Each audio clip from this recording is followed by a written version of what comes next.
दर्शकों नमस्कार, मैं हूं आपके साथ रोशनी और ये है एमएनएस न्यूज नेटवर्क और आप देख रहे हैं एमएनएस न्यूज टीवी। आइए देखते हैं आज की कुछ खास खबरें। कोटरी में महिला पूरी रात सहती रही दरिद्र। आगरा के सैया थाना क्षेत्र के अंतर्गत महिला को कोठरी में बंद कर युवकों ने उसके साथ दुष्कर्म किया है। महिला अपनी बीमार बहन को देखने के लिए आई थी। शिकायत के आधार पर पुलिस ने रिपोर्ट दर्ज करने के साथ ही एक आरोपी को गिरफ्तार कर लिया गया है। थाना फतेहाबाद क्षेत्र निवासी एक महिला 13 फरवरी को सैया क्षेत्र के एक गांव में बीमार बहन को देखने के लिए आई थी और पीड़िता के अनुसार शाम को वह वापस लौट रही थी। तभी शाम 7:30 बजे हाईवे पर हनुमान मंदिर के पास एक रोहित उर्फ निग्गे व देवू लवानिया के महिला को बहला फुसला कर पास ही एक कोठरी में लेके गए और वहां उसे बंधक बनाने के बाद दोनों ने उसके साथ दुष्कर्म के मामले को अंजाम दिया है। दोनों युवकों ने विवाहिता को रात भर कोठरी में रखा और 14 फरवरी को सुबह 3 बजे विवाहिता कोठरी से भाग निकली और इस पर दोनों आरोपियों ने पीछे करने के बाद उसे पकड़ लिया और साथ ही वारदात के संबंध में किसी को बताने के बाद जान से मारने की धमकी दे रहे थे। महिला के अनुसार आरोपियों ने अपने फोन से उनसे बात कर भाई की कराई और उसके बाद इस पर भाई ने अपनी दूसरी बहन को और बेटे को मौके पर भेजा, जो महिला को उसने घर पर छोड़ कर दिया। 16 फरवरी को विवाहिता ने थाना सैया पहुंचकर पुलिस में शिकायत दर्ज करवाई और एसओ सुमनेश कुमार ने बताया कि पीड़िता के भाई की तहरीर पर दोनों आरोपियों के खिलाफ दुष्कर्म और मुकदमा दर्ज किया है।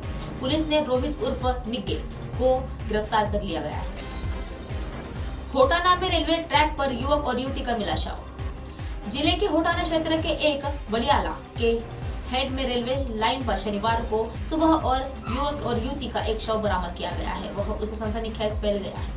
बताया जा रहा है कि सेल्फी लेने के दौरान वह हादसा हुआ था और पुलिस ने मौके पर पहुंचकर दोनों परिजनों को सूचना दी है। जानकारी के अनुसार गांव ललोदा निवासी राकेश और खनौरा निवासी गरिमा होटाना के एक लाइटेड कर रहे थे और इस दौरान विदेश जाना चाहते थे और इसके लिए उन्होंने कागजात बनाने के लिए शुरू कर दिया था। कागजात के सिलसिले में वह शनिवार को राकेश अपनी बुलेट में खनौरा पहुंचे और वहां से करीब 10 बजे गरिमा के साथ लेकर होटाना के लिए वह निकल गए थे। रास्ते में होटाना के पास ही बलियाला के एक हेड पर पहुंचे तो वहां से हेड के ऊपर से गुजरते रेलवे ट्रैक पर वह रुक गए थे। बताया जा रहा है कि सेल्फी ले रहे थे और दोनों ट्रैक से चपेट में आ गए थे और दोनों के शव ट्रेन की वह किनारे पे पड़ी मिले थे और वह चोट लगने से निशान भी थे। युवक का बुलेट भी बाइक वहां ट्रैक के किनारे खड़ा हुआ मिला था। शवों को होटाना के एक नागरिक अस्पताल में भेजा गया, जहां हादसे कैसे हुआ यह अभी साफ नहीं हो पा रहा है। सूचना पाकर पुलिस मौके पर पहुंची और पड़ताल करना शुरू कर दिया। पुलिस का कहना है कि हादसा कैसे हुआ इस बारे में जांच के बाद ही पता चल जाएगा। फिलहाल छानबीन शुरू है। नेपाल विमान हादसे में जांच में चौंकाने वाला खुलासा। पिछले महीने 15 जनवरी को नेपाल के यमी एयरलाइंस में एक यात्री विमान हादसे के जांच में कुछ चौंकाने वाले तथ्य पेश किए गए हैं। जांच में यह बात सामने आई है कि पायलट के इंजन पावर की यह सप्लाई खुद ही बंद कर दी थी और हालांकि जांच में एजेंसी का मानना है कि पायलट ने यह गलती से किया होगा और पायलट को इस वक्त कॉकपिट को लगे एक फ्रंट पे लीवर की खींचना था और लेकिन वह सफल नहीं रहे थे और उन्होंने इंजन की ही पावर सप्लाई बंद कर दी होगी।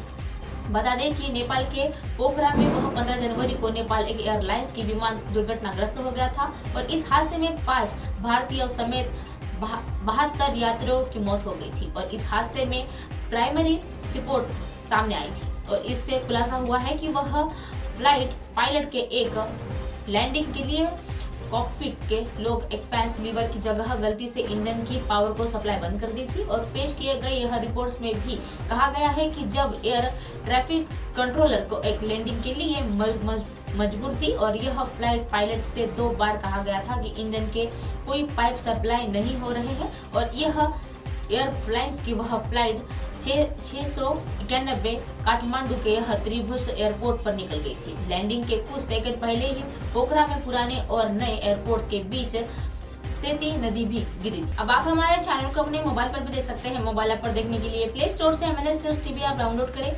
इंस्टा, लिंक, ट्विटर, हैकटॉक, फेसबुक और कई सोशल मीडिया के प्लेटफॉर्म पर हमारा चैनल उपलब्ध है। आप इसे यूट्यूब पर भी देख सकते हैं। आप हमारे चैनल को लाइव भी देख सकते हैं www.mnsnewstv.com पर। फिलहाल वक्त तो चला है दर्शकों ब्रेक का। ब्रेक से रोकने बाद देखिएगा देश दुनिया की तमाम खबरें। बने रहिए एमएनएस न्यूज पर। नमस्कार।